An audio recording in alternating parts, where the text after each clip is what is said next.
જે કુંવારી દીકરીઓ છે, જેનું ઘર મા બાપ ગોતે, માતાજી ગોતે, શિવજીને આપણે પ્રાર્થના કરી, હનુમાનજી માને પ્રાર્થના કરી, હનુમાનજી મહારાજને, પાર્વતી માને પ્રાર્થના કરી, બધી દીકરીઓ મુખથી વાળીને સંકલ્પ એવો કરો કે પોતે બોલવાનો, અમે પોતે મા બાપ ની ઈચ્છાથી મા બાપ કહેશે ત્યાં અમે અમારો પરિવાર કહેશે ત્યાં અમે અમારી ઈચ્છા મા બાપના ચરણોમાં અમે મૂકીએ છીએ અને માતાજીના સોગંદ ખાઈએ છીએ ક્યારેય લવ મેરેજ નહીં કરીએ, મા બાપ કહેશે ત્યાં લગ્ન કરશું.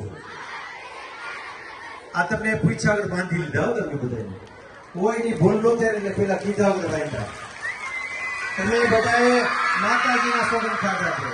એકેય દીકરીઓને એટલા માટે સામ ખવડાવ્યા બેટા કે જે દીકરી મા બાપની ઈચ્છા વિરુદ્ધ કોઈ પણ પગલું ભરે ને એને આખી જિંદગી રોવાનો આવે, કાં એને સુસાઇડ કરવાનો વારો આવે અને કાં દુઃખી થવાનો વારો આવે.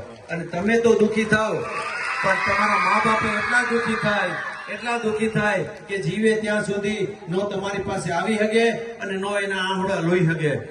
દીકરી એવી હોય જીવે ને ત્યાં સુધી મા બાપની ચિંતા કરે. દીકરી એક જ પાત્ર એવું છે, એના પતિની, એના દીકરાની, એના સંતાનની ચિંતા નથી કરતી, ખાલી મા ને બાપની ચિંતા કરે છે. એટલે આપણે એકવાર ભૂલ કરી જાય. અહીંથી બાબરાની એક દીકરી ભૂલ કરીને ગઈ છે સાસરે, લીલિયા, બરાબર? એ દીકરીને લેવા